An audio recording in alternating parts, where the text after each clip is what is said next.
નમસ્કાર મિત્રો મિત્રો આજે આપણે ઇંગ્લિશ ગ્રામરમાં ટેન્સ વિશે અભ્યાસ કરીશું. ટેન્સ એટલે કે કાળ. મિત્રો અંગ્રેજી વ્યાકરણમાં મુખ્ય ત્રણ ટેન્સ છે. તેના મુખ્ય ત્રણ જ પ્રકાર છે: વર્તમાન કાળ, ભૂતકાળ અને ભવિષ્યકાળ. પરંતુ મિત્રો આમ જોવા જઈએ તો તેના કુલ 12 પ્રકાર છે. કારણ કે વર્તમાન કાળના પેટા પ્રકાર 4 છે: સાદો વર્તમાન કાળ, ચાલુ વર્તમાન કાળ, પૂર્ણ વર્તમાન કાળ અને ચાલુ પૂર્ણ વર્તમાન કાળ. તેવી જ રીતે ભવિષ્ય કાળમાં પણ તેના 4 પેટા પ્રકાર છે: સાદો ભવિષ્યકાળ, ચાલુ ભવિષ્યકાળ, પૂર્ણ ભવિષ્યકાળ અને ચાલુ પૂર્ણ ભવિષ્યકાળ. તેવી જ રીતે ભૂતકાળમાં પણ તેના 4 પેટા પ્રકાર છે: સાદો ભૂતકાળ, ચાલુ ભૂતકાળ, પૂર્ણ ભૂતકાળ અને ચાલુ પૂર્ણ ભૂતકાળ. તો મિત્રો આમ તેના કુલ ટોટલ 12 ટેન્સ છે.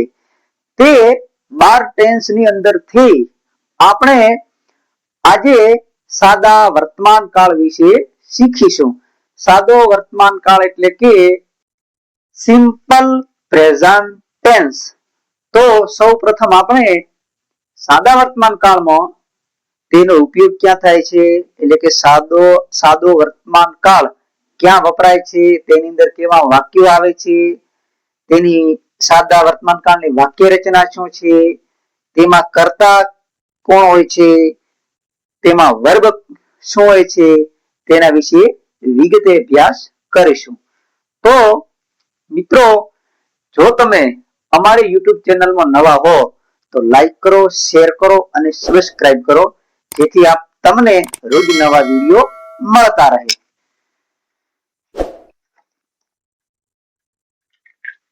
તો ચાલો મિત્રો હવે આપણે સાદા વર્તમાન કાળ વિશે અભ્યાસ કરીશું. સિમ્પલ પ્રેઝન્ટ ટેન્સ એટલે કે સાદો વર્તમાન કાળ. હવે મિત્રો સૌપ્રથમ તો આપણે સાદા વર્તમાન કાળના ઉપયોગ વિશે જોઈશું. સાદા વર્તમાન કાળનો ઉપયોગ. તો મિત્રો જે ક્રિયા નિયમિતપણે દરરોજ કે વારંવાર થતી હોય અને સનાતન સત્યો, કહેવતો કે વૈજ્ઞાનિક નિયમો હોય ત્યારે સાદા વર્તમાન કાળનો ઉપયોગ થાય છે. એટલે કે મિત્રો સાદા વર્તમાન કાળમાં કોઈ ક્રિયા નિયમિતપણે રોજબરોજ થતી હોય અને વારંવાર થતી હોય તથા સનાતન સત્ય વાક્ય હોય, કોઈ કહેવતો હોય, વૈજ્ઞાનિક નિયમો હોય, આવા બધામાં સાદા વર્તમાન કાળનો ઉપયોગ થાય છે. દાખલા તરીકે આપણે ઉદાહરણ તરીકે જોઈએ તો હું દરરોજ ક્રિકેટ રમું છું. બીજું વાક્ય જોઈએ તો હું દરરોજ શાળાએ જાઉં છું. આ રોજબરોજની ક્રિયાઓ થઈ ગઈ. હું ક્રિકેટ રમું છું, હું શાળાએ જાઉં છું. તો મિત્રો હવે આપણે વાક્ય રચના જોઈશું. વાક્ય રચનામાં સબ્જેક્ટ વત્તા V1 કે V1 નો SES વાળો રૂપ વત્તા ઓબ્જેક્ટ વત્તા અધર વર્ડ. તો મિત્રો સબ્જેક્ટ એટલે કે કર્તા, V1 એટલે કે ક્રિયાપદનું મૂળ રૂપ અથવા તો SES વાળો એટલે કે ક્રિયાપદનો મૂળ રૂપ અથવા ક્રિયાપદના મૂળ રૂપને SKES વાળો રૂપ વત્તા ઓબ્જેક્ટ એટલે કે કર્મ વત્તા અધર વર્ડ એટલે કે અન્ય શબ્દો. તો મિત્રો હવે આપણે કર્તા વિશે, V એટલે કે ક્રિયાપદના મૂળ રૂપ કે SKES વાળો રૂપ વત્તા કર્મ વિશે વિગતે અભ્યાસ કર. તો મિત્રો હવે આપણે સબ્જેક્ટ કોને કહેવાય તેના વિશે જોઈશું. જો મિત્રો વાક્ય રચનામાં પ્રથમ જ છે સબ્જેક્ટ. સબ્જેક્ટ એટલે કે કર્તા. કર્તાને સબ્જેક્ટ કહેવાય છે. હવે કર્તા એટલે શું? તો કે કર્તા એટલે જે ક્રિયા કરે છે તે કર્તા, અથવા તો જેના થકી ક્રિયા થાય છે તે. કર્તા એટલે જે ક્રિયા કરે છે તે, અથવા તો જેના થકી ક્રિયા થાય છે તે. દાખલા તરીકે હું ભણાવું છું, અહીંયા હું એ કર્તા છે. તો મિત્રો હવે આપણને એમ થાય કે કર્તામાં કોનો કોનો સમાવેશ થઈ શકે, અથવા તો કર્તા કોણ હોઈ શકે? તો કર્તા તરીકે આઈ, we, you, he, she, it કે એક વચન અથવા બહુવચનોના નામ હોય છે. તો કે કર્તા તરીકે આઈ હોય, વી હોય, યુ હોય, હી, સી, ઇટ, ધે કે એક વચન અથવા બહુવચનના નામ હોય છે.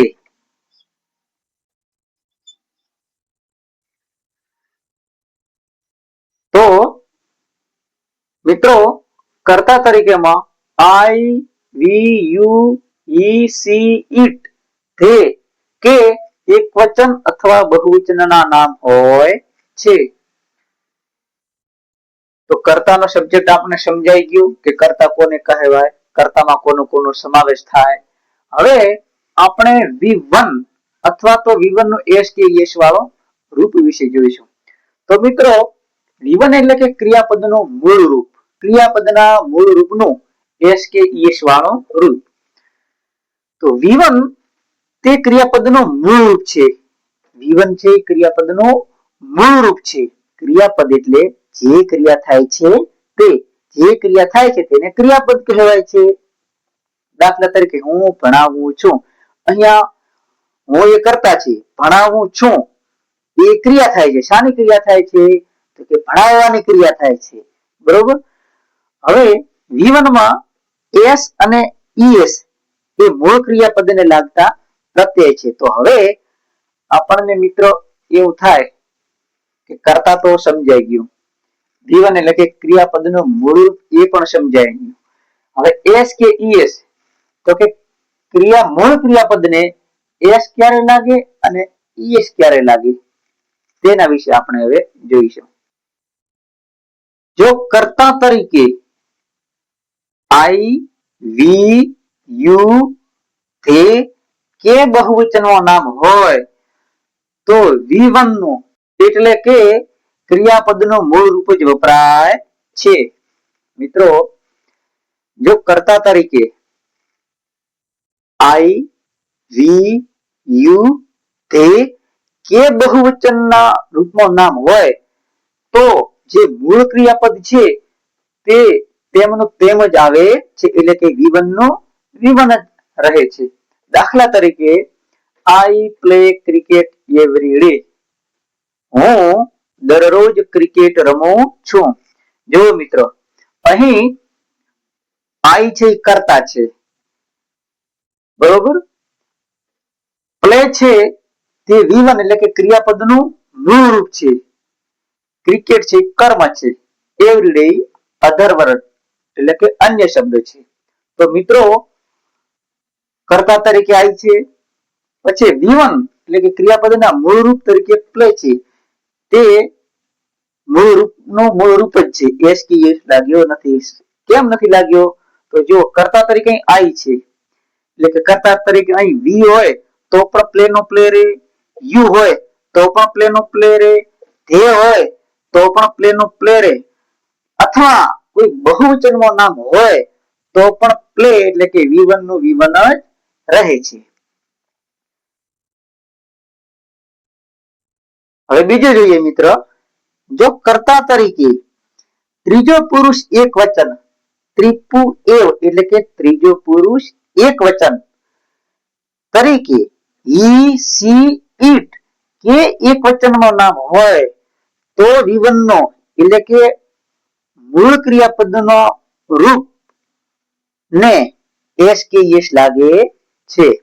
જો મિત્રો કર્તા તરીકે ત્રીજો પુરુષ એક વચન એટલે કે હી સી ઇટ કે કોઈ એક વચનમાં નામ હોય તો મૂળ ક્રિયાપદને એસ કે યસ વાળું રૂપ લાગે છે. જો કર્તા તરીકે આઈ વી યુ તે કે બહુવચન નામ હોય તો ફક્ત ક્રિયાપદનું મૂળ રૂપ જ આવે છે. અને જો કર્તા તરીકે ત્રીજો પુરુષ એક વચન એટલે કે હી સી ઇટ કે કોઈ એક વચનમાં નામ હોય તો મૂળ ક્રિયાપદને એસ કે યસ વાળું રૂપ લાગે છે. દાખલા તરીકે he plays cricket every day. He એટલે તે અહીં જો કર્તા તરીકે હી છે. પ્લેઝ એ ક્રિયાપદનું મૂળ રૂપને એસ લાગ્યું છે. Cricket every day. અહીંયા કર્તા તરીકે ત્રીજો પુરુષ એક વચન છે. ત્રીજો પુરુષ એક વચન એટલે કે હી છે. હી હોય તો પણ પ્લેઝ આવે, સી હોય તો પણ પ્લેઝ આવે, ઈટ હોય તો પણ મૂળ ક્રિયાપદને એસ લાગે અને કોઈ એક વચનમાં નામ હોય તો પણ મૂળ ક્રિયાપદને એસ કે યસ લાગે. અહીં ફક્ત એસ જ લાગ્યો છે. હવે આપણે એ જોવાનું છે કે એસ ક્યારે લાગે અને યસ ક્યારે લાગે. અહીં તો કહી દીધું મૂળ ક્રિયાપદને કે જો કર્તા તરીકે ત્રીજો પુરુષ એક વચન એટલે કે હી સી ઇટ કે એક વચનમાં નામ હોય તો મૂળ ક્રિયાપદને એસ કે યસ વાળું રૂપ લાગે છે. તો મિત્રો હવે આપણને પ્રશ્ન એ થાય કે એસ ક્યારે મૂકવો અને યસ ક્યારે મૂકવો. તો એસ અને યસ ના થોડાક સામાન્ય નિયમો છે. જે નિયમો આપણે આગળના લેક્ચરમાં એક વચન અને બહુવચનમાં વિગતવાર ચર્ચા કરી છે. તો મિત્રો હવે આપણે ક્રિયાપદના અંતે એસ કે યસ ક્યારે વપરાય તે જોઈશું. મિત્રો જો ક્રિયાપદને અંતે S, double S, SH, CH, O કે એક્સ હોય તો મૂળ ક્રિયાપદને યસ લાગે છે. એટલે કે જે ક્રિયાપદ આપેલું હોય તેને અંતે તે ક્રિયાપદને અંતે એટલે કે છેલ્લે S, double S, SH, CH, O કે એક્સ હોય તો મૂળ ક્રિયાપદને યસ લાગે છે. અને જો આ પૈકીનો એકેય અક્ષર ન હોય, આ પૈકીનો એકેય અક્ષર ક્રિયાપદને અંતે ન હોય તો ફક્ત એસ વપરાય છે. એનો બીજો નિયમ જોવા તો જે ક્રિયાપદને અંતે વાય આવેલ હોય અને વાય ની પહેલા વ્યંજન આવેલ હોય તો વાય નો આઈ કરી ઈએસ લગાડવામાં આવે છે. જો કોઈ ક્રિયાપદ હોય અને તે ક્રિયાપદને અંતે વાય આવેલ હોય અને જો વાય ની પહેલો વ્યંજન આવેલો હોય તો વાય નો આઈ કરી ઈએસ લગાડવામાં આવે છે. તો મિત્રો અહીં તમારે સ્વર અને વ્યંજન પણ યાદ રાખવા પડશે. આપણે આગળના લેક્ચરમાં આર્ટિકલમાં સ્વર અને વ્યંજનની વિગતે ચર્ચા કરી લીધી છે. અને જો વાય ની પહેલા સ્વર હોય તો વાય ને તેમનો તેમ જ રાખી ફક્ત એસ લગાડવામાં આવે છે. તો મિત્રો આપણે ત્રણે ત્રણ નિયમ જોઈ લીધા કે જો ક્રિયાપદની અંતે S, double S, SH, CH, O કે એક્સ આવેલ હોય તો મૂળ ક્રિયાપદને ઈએસ લાગે છે. શું લાગે છે? ઈએસ. અને જો આ પૈકીનો એક અક્ષર ન હોય તો ફક્ત એસ લાગે છે. તેવી જ રીતે બીજા નિયમમાં જો ક્રિયાપદને અંતે વાય આવેલ હોય અને વાય ની પહેલા વ્યંજન આવેલ હોય તો વાય નો આઈ કરી ઈએસ લગાડવામાં આવે છે. અને જો વાય ની પહેલા સ્વર આવેલો હોય તો તે ક્રિયાપદને વાય ને તેમનો તેમ જ રાખી ફક્ત એસ લગાડવામાં આવે છે. તો મિત્રો હવે આપણે વાક્ય રચનામાં સાદા વર્તમાન કાળની વાક્ય રચનામાં કર્તા વિશે જોઈ લીધું. મૂળ V1 એટલે કે મૂળ ક્રિયાપદ કે તેનો એસ કે ઈએસ વાળા રૂપ વિશે જાણી લીધું. હવે ઓબ્જેક્ટ એટલે કે કર્મ. ઓબ્જેક્ટ એટલે કે કર્મ. મિત્રો કર્મ એટલે કે જેના વિશે ક્રિયા થઈ રહી છે તે. કર્મ એટલે કે ઓબ્જેક્ટ એટલે જેના વિશે ક્રિયા થઈ રહી છે તે. દાખલા તરીકે હું ક્રિકેટ રમું છું. તો હું છું તે કર્તા છે, રમું છું એ ક્રિયા છે, રમવાની ક્રિયા છે, અને ક્રિકેટ તે કર્મ છે. ક્રિકેટ તે કર્મ છે. તો મિત્રો અહીં આપણે વાક્ય રચનામાં કર્તા ક્રિયાપદનું મૂળ રૂપ કે એસ ટીએસ વાળું રૂપ વત્તા કર્મ વત્તા અન્ય શબ્દ એટલે કે કાળદર્શક શબ્દો. તો મિત્રો હવે આપણે તેની ખાલી જગ્યા જોઈશું. ખાલી જગ્યા 1 કે આઈ ખાલી જગ્યા ક્રિકેટ એવરી ડે કૌંસમાં છે પ્લે. હવે આપણે પ્લે નું યોગ્ય રૂપ ખાલી જગ્યામાં મૂકવાનું છે. તો આપણે પહેલી ખાલી જગ્યાને વાક્ય રચના પ્રમાણે જોઈએ. વાક્ય રચના પ્રમાણે જોઈએ તો પ્રથમ છે સબ્જેક્ટ. સબ્જેક્ટ એટલે કર્તા. કર્તા એટલે જે ક્રિયા કરે છે તે અથવા તો જેના થકી ક્રિયા થાય છે તે. એટલે અહીં કર્તા તરીકે આઈ છે. નંબર 2 માં આવ્યું V1 એટલે કે ક્રિયાપદનું મૂળ રૂપ કે એસ કે ઈએસ વાળો રૂપ. તો અહીં તે ખાલી જગ્યા આપી છે. અહીં V1 કે એસ કે ઈએસ વાળો રૂપ તે ક્રિયાપદ અહીં પ્લે આપ્યું છે. નંબર 3 માં ઓબ્જેક્ટ. ઓબ્જેક્ટ તરીકે ક્રિકેટ છે, કર્મ તરીકે ક્રિકેટ છે, અને અધર વર્ડ તરીકે એવરીડે છે. એવરીડે એટલે દરરોજ. હવે તમારે મિત્ર અહીં ક્રિયાપદનું મૂળ રૂપ આપેલું છે તેને યોગ્ય રૂપ આપવાનું છે. યોગ્ય રૂપ આપણે કર્તાને આધીન આપીએ છીએ. પ્લે નું V1 નું V1 આવે કે એસ વાળો આવે કે ઈસ વાળો આવે તે આપણે આગળ નિયમો જોઈ લેતા તે પ્રમાણે આવે. તો કે અહીં કર્તા તરીકે આઈ છે. તો કે કર્તા તરીકે આઈ વી યુ કે ધે અથવા તો બહુવચનમાં નામ હોય તો મૂળ ક્રિયાપદનું મૂળ ક્રિયાપદ જ રહે છે. તો કે પ્લે નો પ્લે જ આવશે. I play cricket every day. આવા પ્રકારની ખાલી જગ્યાઓ આવતી હોય છે. બીજી ખાલી જગ્યા જોઈએ. સી ખાલી જગ્યા ટુ સ્કૂલ એવરી ડે કૌંસમાં આપેલું છે ગો. મિત્રો અહીં ગો એટલે કે જવું. ગો નું યોગ્ય રૂપ મૂકવાનું છે. તો અહીં કર્તા તરીકે સી છે. સી છે તે ત્રીજો પુરુષ એક વચન છે. તો આપણે આગળનો નિયમ યાદ કરીએ કે જો કર્તા તરીકે ત્રીજો પુરુષ એક વચન એટલે કે હી સી ઇટ કે કોઈ નામ એક વચનમાં હોય તો મૂળ ક્રિયાપદને ઈએસ વાળો રૂપ લાગે છે. એસ કે ઈએસ વાળો રૂપ લાગે છે. તો અહીં ગો છે. ગો. ગો નું ક્રિયાપદના મૂળ રૂપને એસ કે ઈએસ વાળો રૂપ લાગે. તો અહીં લાગશે ગો નું ગોઝ. ઈએસ લાગશે. શું લાગશે? ઈએસ લાગશે.